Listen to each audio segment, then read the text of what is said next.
ပေးရမျိုးတွေမင်္ဂလာနန္ဒခင်ပါခင်ဗျနော်ဒီနေ့ကျောင်းတော်ကြီးဖွင့်ပြီဆိုတော့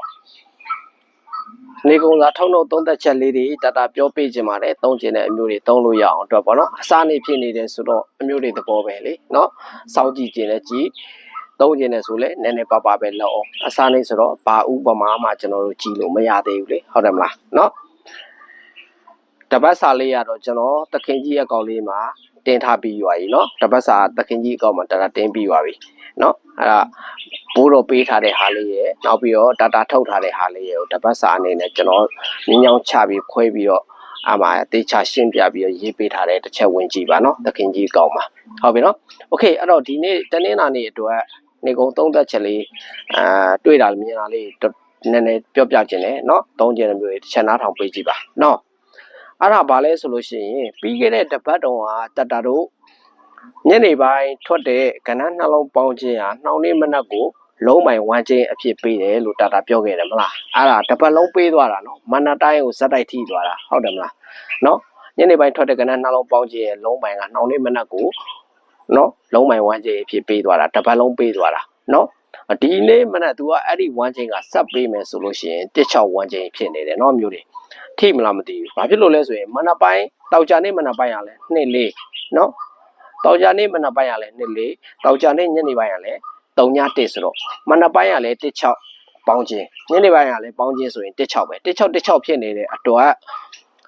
ဆက်ပြီးတော့ဝင်မဲ့အနေထားရှိနေတယ်ဗျနော်တနင်္လာနေ့ဆိုတော့တော်တော်ပြောရဆိုတာခက်နေတယ်ဒီနေ့ကိုကျွန်တော်တို့ကဥပမာကြည့်ပြီးလောက်ရမှာဖြစ်တဲ့အတွက်တစ်ထစ်ချလဲကျွန်တော်တို့ပြောလို့မရသေးဘူးမျိုးတွေကနော်သုံးကျင်တဲ့မျိုးတွေကတ်ပြီးသုံးကျင်တယ်ဆိုရင်ဒီနေ့မနက်16ဝမ်းချိန်ရှိပါတယ်နော်ဟုတ်ပြီနော်โอเคဒီနေ့မနက်16ဝမ်းချိန်နော်အဲ့ဒီ16ကအတွဲလိုက်ပါထည့်ပြီးတော့ကစားတင်တယ်နော်16ကလေအတွဲလိုက်ပါထည့်ပြီးကစားတင်တယ်ဘာဖြစ်လို့အဲ့လိုပြောလဲဆိုလို့ရှိရင်ကျွန်တော်တို့ကဏ္ဍ10လုံးပေါ့နော်ကဏ္ဍအစုံကြပြီးတိုင်းမှာအပူးရဲ့ပါဝါရဲ့တပတ်အတွင်းလာလေးရှိပါတယ်နော်အပူးပါဝါလာလေးရှိတယ်အဲ့ဒီမှာအပူးပါဝါတဲ့မှာဆိုလို့ရှိရင်အပူးကိုလိုက်ချင်တယ်ဆိုလို့ရှိရင်ခွန်ရဲ့ခဏလေးနော်ကျွန်တော်တစ်ချက်ကလင်နာစစ်ထားလေးပြလိုက်မယ်ဟုတ်တယ်ခွန်ရဲ့ကိုရဲ့အပူးထဲမှာဆိုရင်အနှစ်ကွက်ကတော်တော်ကြိုက်နေတယ်ပေါ့နော်အပူလိုက်သမားတွေအပူမွေးချင်တယ်ဆိုလို့ရှိရင်တော့ခွန်နဲ့ကိုနည်းနည်းလေးတင်မွေးကြည့်ပါတော့နောက်ပြီးတော့ကျွန်တော်ပြောမယ်တချို့ကလောဘတွေအရန်ကြည့်တယ်နော်အမျိုးတွေသိလားစလုတ်တဲ့အစမတန်နေစွတ်လုတ်တယ်အစမတန်နေစွတ်လဲလုတ်တယ်လို့ကိုအဆုံးထိမလိုက်နိုင်တော့ဘူးသိလားအဆုံးထိမလိုက်နိုင်ဘူးလမ်းတစ်ဝက်နဲ့ရပ်လိုက်ကိုရက်လက်ရက်ကိုဟိုကထွက်လာတူးတီရှုံးတယ်ဆိုတာခင်ဗျားတို့တူးတီဘာကြောင့်ရှုံးလဲဆိုရင်အဲ့ဒါကြောင့်ရှုံးတာပါမစင်မကျင်စပြီးလှုပ်တယ်အဆုံးထိလည်းမလိုက်နိုင်ဘူးအဲ့ဒီအတွက်ကြောင့်ရှုံးတာပါနော်တူးတီကစားတယ်ဆိုတာအဲ့လိုကစားလို့မရပါဘူးနော်ကိုကသူများရှီကမရသေးခင်မှာကိုရှီကအများကြီးတွားမပေးမိစေနဲ့ကိုရှီကဆဆချင်းမှာအများကြီးတွားပေးမိပြီဟဲ့ဆိုလို့ရှိရင်ခင်ဗျားတို့ကိုအရင်အောင်ကိုပြန်ရအောင်မနဲ့လှုပ်ယူရလိမ့်မယ်ကျွန်တော်ပြောတဲ့သဘောပေါက်လားနော်တူဒီကစားပြီးဟဲ့ဆိုရင်ဘာပဲလိုက်ကိုကစလိုက်ပြီဆိုတာနဲ့သူများကိုပတ်စံအရင်အများကြီးသွားမပေးနဲ့ကိုကစပေးနည်းနည်းလေးပဲပေးကိုပြန်ယူတဲ့ခါကျရင်အတိုးရောရင်ရောပေါင်းပြန်ယူဟုတ်တယ်မလားစလိုက်တဲ့အနှဲငယ်ရစပြီးတော့နည်းနည်းချင်းရစပြီးတော့ကိုစလိုက်မှာတပတ်လုံးကိုလိုက်ဖို့ပတ်စံငါမှလက်ထဲမှာဘယ်လောက်ရှိလဲငါဘယ်လောက်လိုက်နိုင်လဲဒါတွေကိုစဉ်းစားချင်းကိုလို့တယ်တချို့ကမသိဘူးဘာမှနားမလဲစုပရီကင်မလိုက်တယ်စလာတယ်ကင်လိုက်တယ်နော်ပြီးရောအဆုံးထိမလိုက်နိုင်ဘူးအမှနားတွေကပြီးခွေးတွေဖြစ်ကုန်နော်အဲ့လိုလူမျိုးတွေအများကြီးရှိတယ်တူတီကစားတယ်ဆိုရင်ခင်ဗျားတို့ဘာကြောင့်ရှုံးလဲဆိုရင်အဆုံးထိမလိုက်နိုင်လို့ခင်ဗျားတို့ကျွန်တော်တို့ရှုံးကြတာဘာလို့လဲနောက်မှပတ်စံရငွေရမတက်နိုင်ဘူးဒီအလောက်ကငွေများတဲ့လူအနိုင်ပဲဗျာသိရမလားအဲ့တော့အဆုံးထိမလိုက်နိုင်ဘူးလမ်းတစ်ဝက်နဲ့ရပ်လိုက်ကောတူတီဆိုတဲ့အမျိုးကလည်းသိရမလားကိုကမလိုက်နိုင်လို့ရပ်ပြီဆိုတာနဲ့ထွက်လာတာပဲမေးကြံခဲ့လို့ပဲဖြစ်เนาะအဲ့လိုချိန်မျိုးတွေဆိုထွက်တာပဲတူတည်ရဲ့ချင်းအဓိကကျွန်တော်တို့ငွေမလိုက်နိုင်တာရဲ့အဆုံးထိကျွန်တော်တို့မရက်တည်နိုင်တာရဲ့အဲ့ဒီအတွက်ကြောင့်တူတည်ရှုံးတာပါဒီလောက်ကငွေများတဲ့လူအနိုင်ပဲအဆုံးထိရက်ကြည့်ဗျာ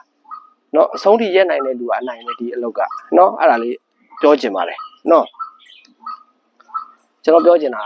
ဥပမာပေးပြီးပြောမယ်ဗျာเนาะအခုလိမ့်တဲ့ယုံအပြေးပြိုင်တယ်လို့ပေါ့เนาะစချင်းပန်းနိုင်ရပြီးစလွတ်တဲ့အခါမှာစွတ်ပြေးလို့ရှိရင်အမောဆုပ်ပြီးလမ်းမှာနားရလိမ့်မယ် ဖြည်းဖြည်းနဲ့ပုံမှန်လေးသွားတဲ့လေကပန်းနိုင်ရောက်သွားလိမ့်မယ်အဲ့တဘောပဲနော်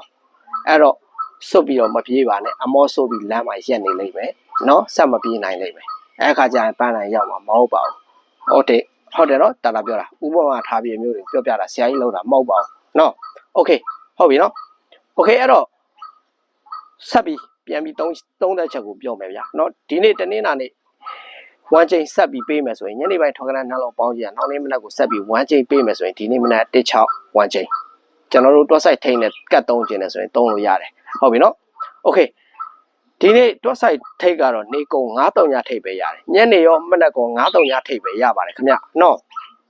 နေကုံကြီးကိုလည်းတစ်ချက်ကြည့်လိုက်ပါနေကုံကြီးရလဲ9-3ည3ကြီးပါထိတ်နဲ့ကြီးနဲ့လာတူနေပါတယ်ညနေပိုင်းရောမနက်ပိုင်းရော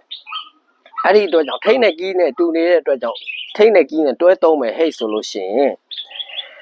9ကွက်ပဲထွက်လိမ့်မယ်နော်ဘာဖြစ်လို့တူနေတာဖြစ်တဲ့အတွက်9ကွက်ပဲထွက်လိမ့်မယ်နော်အဲ့9ကွက်ထဲမှာတော့အပူ2ကွက်ပါနေသေးတယ်9တို့3ည3ညတို့ဟုတ်တယ်မလားโอเคနော်အဲ့တော့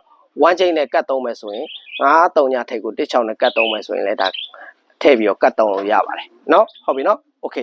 คဟုတ်ပြီအဲ့ဒါပြောပြီးသွားပြီဆိုလို့ရှိရင်ကျွန်တော်ပြောမယ်မနက်ကလည်းတောက်ကြနေမနက်ကလည်း2လေးဆိုတော့16အချိန်ညနေပိုင်းကလည်း3ည1ဆိုတော့16ချိန်16ချိန်ဖြစ်နေတဲ့အတွက်16တစ်ကွက်ကိုတော့တီးတန်နဲ့ထည့်ထုတ်ပေးနော်အဲ့ဒါလေးပြောချင်တယ်โอเคဟုတ်ပြီအဲ့ဒါပြောပြီးသွားပြီဟဲ့ဆိုလို့ရှိရင်အမျိုးတွေနည်းနည်းထည့်ထုတ်ရမယ်အကွာနည်းနည်းကျွန်တော်ပြောချင်ပါတယ်နော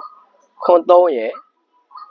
28ကဲနော်အဲ့ဒီ2ကွက်နည်းနည်းထည့်ထုတ်ရမယ်နော်ခွန်3နဲ့28ကိုနည်းနည်းထည့်ထုတ်ပေးရမယ်ဟုတ်ပြီနော်ခွန်3နဲ့28ကိုနည်းနည်းထည့်ထုတ်ပေးရမယ်ဟုတ်တယ်ခွန်3နဲ့28နည်းနည်းထည့်ထုတ်ပေးရမယ်ပြီးသွားပြီဆိုရင်တစ်ချက်ပြောစရာရှိတယ်ဟုတ်အရှိတ်ပတ်မှာအပေါ်မှာ24ဆိုပြီးထွက်ထားတယ်အောက်မှာ42ဆိုပြီးတော့ပြန်ဝင်တဲ့တပတ်ရှိတယ်မှတ်ပြီလားမကြိုက်ဘူးဆိုရင်တော့မထည့်နဲ့ပြန်ကြအနေနဲ့24တကွက်နည်းနည်းကြောက်ရတယ်နော်ဟုတ်ပြီနော်โอเคအဲ့ဒါဆိုရင်တတာပြောစရာကုန်သွားပြီဒီနေ့အတွက်ထုံးလို့သုံးသက်ချက်ကိုနေ့ပြန်ချုပ်မယ်မနက်ပိုင်းဆက်ပြီး1ချိန်ပေးနေမယ်ဆိုရင်ဒီနေ့မနက်16ချိန်တွက်ဆိုင်ထိတ်ဒီနေကုန်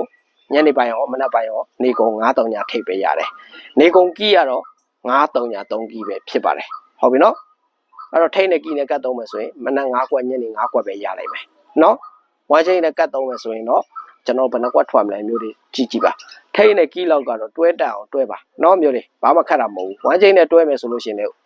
းထိတ်နှလုံးကိုအရှိရထားနောက်ကပြီး1ချိန်16ကိုချရည်ပြီးအရှိတစ်လုံးနဲ့နောက်တစ်လုံးလေးကတ်တာကျွန်တော်ဘာလို့တွဲမပေးလဲဆိုရင်အမျိုးတွေကိုလှုပ်တက်စေခြင်းလို့လှုပ်တက်အောင်လှုပ်ခိုင်းတာပါတချို့ကမလှုပ်တက်ဘူးပဲပြောတယ်ဗျာသိရမလားမလှုပ်ကြည့်ရသေးဘူးမရတာအရင်ပြောတယ်စင်မြောက်ခင်เนี่ยမြားကုန်နေတဲ့လူတွေကတော်တော်များတယ်လေသိရမလှုပ်တက်လို့သူများကိုပဲအမြဲတမ်းအားကိုးနေလို့ရှိရင်ဘယ်တော့မှလှုပ်တက်မှာမဟုတ်ဘူးကိုတိုင်လှုပ်ကြည့်အောင်လှ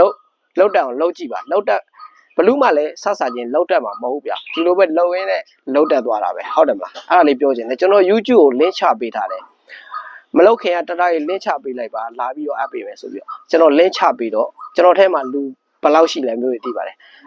subscribe 1000တောင်မပြေသေးဘူးတော့ကျွန်တော်ဘာကြောင့်လောက်ခိုင်းနေဆိုတာမျိုးတွေသိပါပါညကကျွန်တော် screenshot နဲ့ comment မှာရိုက်ပြထားတာတွေ့လားဒီပေရောအကောက်ကတပုံစံနဲ့ပဲကျွန်တော်အနီထိထားပြီးဘယ်အချိန်ပြတ်ကြမယ်မသိဘူးအဲ့ဒါကြောင့်ကျွန်တော်ထိမ့်ပြီးတော့တင်နေရတယ်အဲ့တော့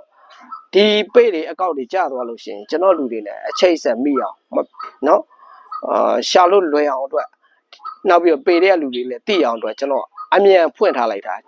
YouTube channel လေးကိုအဲ့ဒါကြောင့် YouTube channel လေးကိုဘာဆိုပြီးကျွန်တော်တောနေတာမျိုးတွေကိုနော်မလုပ်ချင်ဆိုတဲ့အမျိုးတွေသဘောပဲဗျလောက်ပုံလုံးကြီးကိုလည်းကျွန်တော်စာနဲ့သေချာရှင်းပြထားတယ်ဘယ်လိုလုပ်ရင် YouTube တွေကိုရောက်မယ်ဘယ်လို subscribe လုပ်ရမယ်အစားကျွန်တော်ရှင်းပြတယ်အဲ့ဒါလည်းမလုပ်တတ်ဘူးတကယ်လို့ကိုကမလုပ်တတ်ဘူးဟဲ့ဆိုရင်တက်ရောက်မှမလုပ်ပါနဲ့နားလေတဲ့လူလုပ်တတ်တဲ့လူကိုတစ်ချက်လောက်ပြကြည့်လိုက်ပါခဏလေးပဲဘာမှခဲရင်းတာမဟုတ်ပါဘူးเนาะကျွန်တော်ချပေးထားတဲ့ link ကိုနှိပ်လိုက်တာနဲ့ YouTube တွေကိုတန်းရောက်တယ်အဲ့ခါကျရင် subscribe နှိပ်လိုက်ရုံပဲအဲ့လိုလုပ်လို့မှမရောက်ဆိုရင် YouTube တွေကိုဝင်ပြီးသွားရင် YouTube ဒီဆက်ပါမှာရှာတဲ့နေရာမှာအမှဥတာလေးဆိုပြီးရိုက်ရှာလိုက်ပါကျွန်တော်ပုံနဲ့ပဲတင်ထားတယ်အဲ့ခါကျရင် subscribe နှိပ်လိုက်ရုံပဲဘာမှခဲရင်းတာမဟုတ်အမှ YouTube မှာအဲ့ဒီဆက်ပါမှာဥတာလေးဆိုတဲ့နာမည်အင်္ဂလိပ်လိုပဲ UUT theater ly လေးဥတာလေးဆိုပြီးတော့ပဲရိုက်လိုက်အဲ့ဒီလိုရိုက်လိုက်တာနဲ့ကျွန်တော် channel ပေါ်လာလိမ့်မယ်အဲ့ကြရင် subscribe နှိပ်လိုက်ရုံပဲဘာမှမခဲရင်ဒါလေးကိုဘာတွေတိုင်းပတ်နေလဲမသိဘူးเนาะ okay ဒီလောက်ပါပဲเนาะစားနေဖြစ်နေတဲ့အတွက်ထိမ့်ပြီးလောက်ကြပါเนาะမှားမှန်သားလည်းလက်ခံနိုင်ပါသုံးပါเนาะပြောတယ်အားလုံးပဲတက်တာ